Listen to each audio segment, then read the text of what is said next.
Sorry.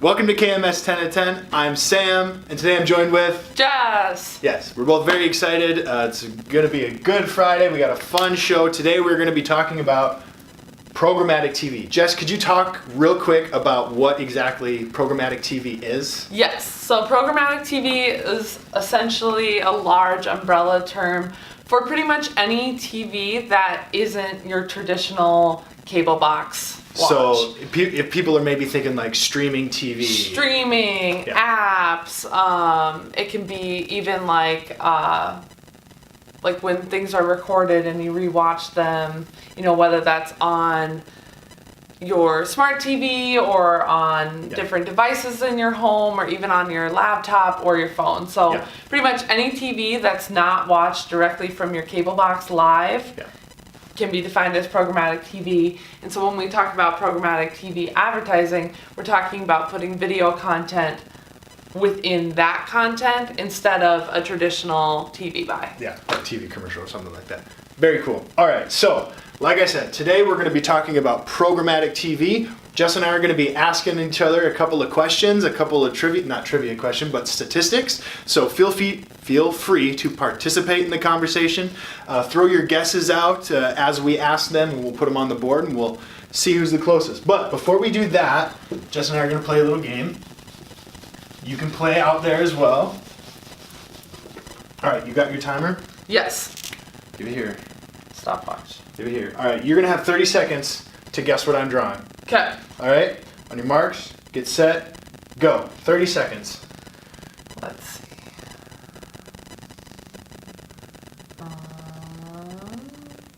A snail. A turtle. Yes, it's a turtle. I'm pretty good. I think, look at that. That was 10 seconds. It's a turtle. That kind of looks like a turtle, doesn't it? Kind of. Yeah. I thought Anyway. snail. Well, it was a turtle. Good job. Good guess. What That made was you too decide easy. to pick a turtle? Actually, that's a really good question. Turtle is my favorite word. And now you know. In case you were wondering. Okay, so we're going to get started. Like I said, we're going to be talking about programmatic TV today. We're going to be asking each other a couple of questions. So with that being said, we're going to get started. We got Jake behind the camera today. Shout out to Jake. This is his first time helping out with 10 at 10. Thank you very much, So Jake. if everything falls down, We're going to blame Jake. So do you want to start or do you want me to start? you start. Okay, I'll start. So I'm going to start by asking my first question. My first question is this. What do you think, or what do you think out there, is the main reason, or one of the main reasons, why people choose to keep their cable subscription? So let me write this down. Why do people keep their cable? What's the main reason? The news. Okay, Jess guesses. I don't know. That's why guesses news. That's why I would keep it like news, weather type. News. Any guesses, Jake? Afraid of change. Okay. Afraid of change. That's your guess, Jake? Yep, Caleb, because they don't realize they have it. Don't realize other options, maybe? Yes. Okay. Jordan suggests sports packages. Other options. And then, what'd you say? Jordan said sports. Sports packages. Any other guesses? Final guesses? Sarah suggests stuck in a contract. That's actually interesting. Contract. I could see like if it was lumped with Yep, that your makes phone sense. or something. All right, final guesses. So, one of the main reasons, research finds, here's the answer, ready? So, shout out to Jordan for the correct answer. The answer is, one of the main reasons why people do not get rid of their cable subscription is because of live sports broadcasts. And this makes sense to me as a live sports fan. I like to watch sports live. A lot of people are like, well, I want that cable to see that live. However, so first of all, 43% of cable TV subscribers say the only thing holding them back from cutting the cord are live sports. So 43% of people. However, live streaming sports events like the Olympics and the Super Bowl are increasing. 25% of sports content is now being able to be viewed online. So I think it's interesting because the number one reason that's keeping people from cutting the cord is now switching to online. And I know you're a big online viewer. What do you think about live sports? I don't watch a ton of sports, but I do know, like, I get like 4 TV channels and none of them are sports. Yeah. And so I often find myself really trying to find, like, where can I find it? And I try to find it legally, but it is hard because a lot of times you have to have a cable subscription even to watch online. Yeah. But I know, like, Twitter tried out where they were streaming a few exclusives. Is that Periscope? Yeah. Or, Do they do that somehow? Yeah, something. And so I know that there's been more. And then I know that there's like different now like devices. Like I think either Sling TV or something has sports packages where you can just get sports add-ons and then you don't have to buy cable. But yeah, I think as more some of those big contracts, it's just going to be some of those networks. Like I think some of the networks, like the sport networks, are going to have to figure it out really quick. Like, how do we appeal to the audience that is only streaming? Mm-hmm. You know, how do we get our broadcast live? So, anyways, good guess. That is my first one. And with that being said, Jess, would you like to ask your first question? Yes. Thank you for everyone who participated. Please feel free to comment your guesses, and we'll put them up here on the board, and we'll see who is correct. Okay. So this goes right, I have terrible handwriting. This goes right off Sam's question. So how many households do you think in 2017 cut the cable cord? How many households? How many households in 2017? And when we say cut the cord, it just essentially means that they stopped paying for cable. They no longer have Their cable in their home. Well, I know it's definitely a trend that is growing. A lot more people every single day, every single year are cutting the cord, especially I'd say, like the millennial generation. I think it's unique because the millennial generation grew up with cable, and whereas, a lot of the younger generations, they're already There's a word for them. Yeah, I know. I can't. They're called cord nervers. Those are people that will just never adopt cable because they grew up in a world where maybe their parents didn't have cable or their parents cut their cable subscription, and so when they move out of the home, they never even consider buying cable. They just stay with their. All right, here we go. Luke thinks 12. 12 million. I'm Or 12 households. 12 households. 12. Luke. All right. Any other guesses? Caleb, 35%. 35%. Okay, I should give a clue. Yes, you should. It is in millions. Okay. 35%. Caleb, if you could please convert that to millions, we will put it up here. All right. Any other guesses? Jake, what's your guess? Jake, what's your guess? Luke, just to verify, just says just 12. Just 12. Okay. All right. Just 12. Luke. You're wrong. Maybe 12 in this block. All right, Jake, what do you say? 5 million. Jake says 5 million. Sam, you have to guess. Yeah. Sarah says 8 million. Sarah says 8 million. I think they're all way wrong. Caleb says 3.5 million. I think they're all way low. I think Luke is way low. I think they're all way low, and I'm gonna say it's at least 10 million. At least 10 million. Okay, well, you're all wrong. Well, I didn't. If it would have been, what is it? 22 million households in 2017. And this was actually I was closest. I get that one. the largest percentage of cord cutting since it became a trend in 2010. See, that doesn't surprise. That doesn't. And they expect it to be even more this year, and it's just because there's so many more other subscriptions that are cheaper and different. Like you can watch TV on YouTube, you can watch TV content on Facebook. Yep. And as more of these options make themselves more available, it's just another reason and another reason and another reason why people are going, why am I paying for a cable subscription? Sarah, my wife Sarah, I hope you're watching this episode because we are having this debate right now. I still have cable. And it's a conversation that we have all the time. So 12 million And then, so like 0, 0, 0, 1. You know, we're going to be there eventually. So I think so. Okay, so very good. Jess, thank you very much for your question. Technically, I still have cable, but I only, like, it's only because it came with the internet.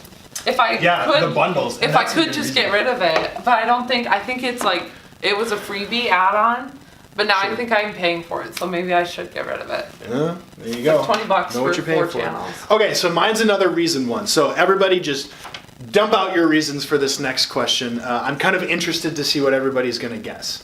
So my question is, what are the top 3 reasons why? So my last question was, why are people keeping cable? Yeah. So this question is, what are the top 3 reasons why people are cutting the cord? Okay. So why are people getting rid of cable? What we talked about before is why people are keeping it. So now what we're going to be talking about is why people are getting rid of it. So let me write that down. Why are people cutting? I didn't know that's how you spell people.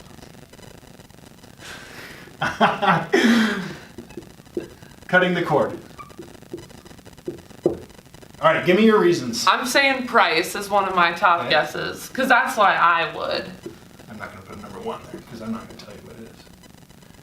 Price. Jess guesses price. Jake, what do you guess? I think it's price too. Guess something else. There's 3. There's 3 Top 3 reasons. reasons. So what are some of the reasons why people would cut the cord? Get another one. Convenience. Yep. They want to watch different. I'm not going to try and spell it. Easy. Jess. All right, any other guesses? Any guesses out there? I got money and expensive from Luke and Sarah. So money says Luke and Sarah. Expensive. Expensive, Money. Sarah. All right, I think those are. Any other guesses? So keep them coming. What about maybe not watching enough to justify the bill? Just Yeah. So. busy. Yeah, not watching, just not using it. Not using it. Ah. Jake again. Luke wants to stick it to the man, he says. Stick it. Exclamation point. Very good. Commercials? Do people not want to watch commercials? That could be another good reason. Here are the top 3 reasons that one article said.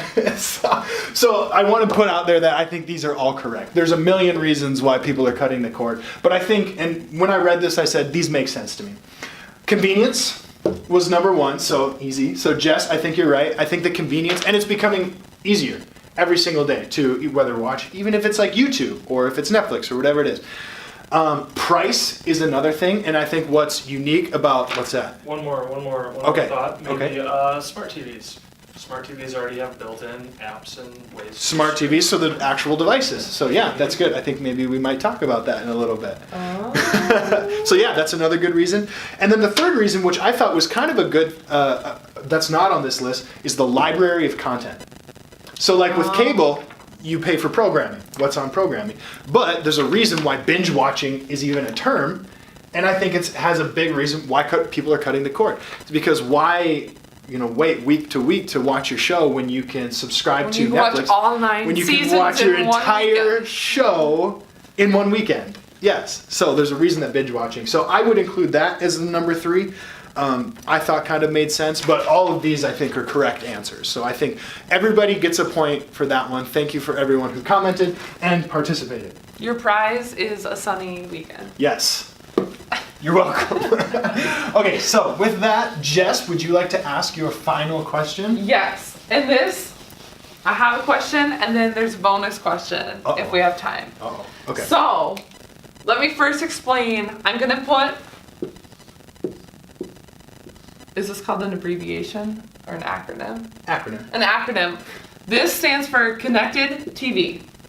So when we talk about connected TV devices, it's anything that allows you to watch TV that's essentially not like your cable box. So think of gaming systems, Roku sticks, Amazon Fire, Google Chromes, smart TVs are a connected TV device because they have built-in apps.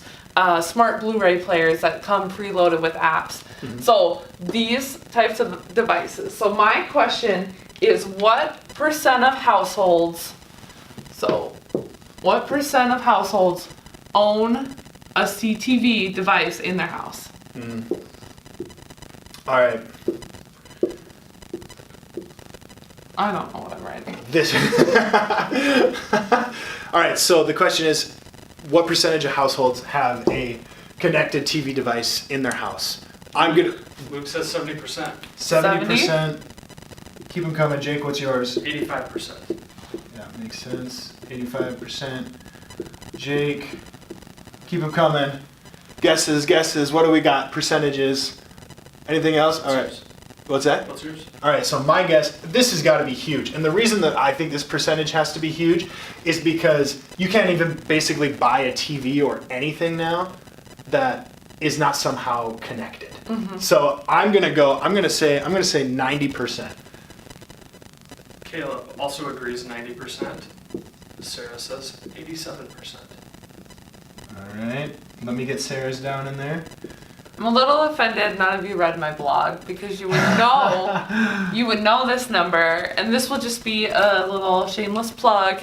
So I wrote a blog last week all about essentially programmatic TV advertising and how advertisers can use cord cutters and people changing up the way they watch TV to continue to reach them with their traditional maybe ads, but in a non-traditional way. So if you would have read my blog, you guys are all guessing a little high, and it's likely just because there are some people you have to think like among younger demographics, we're probably definitely in that 85 to 90%, but it is 66%. I'm totally surprised. And here's why I want to point something out.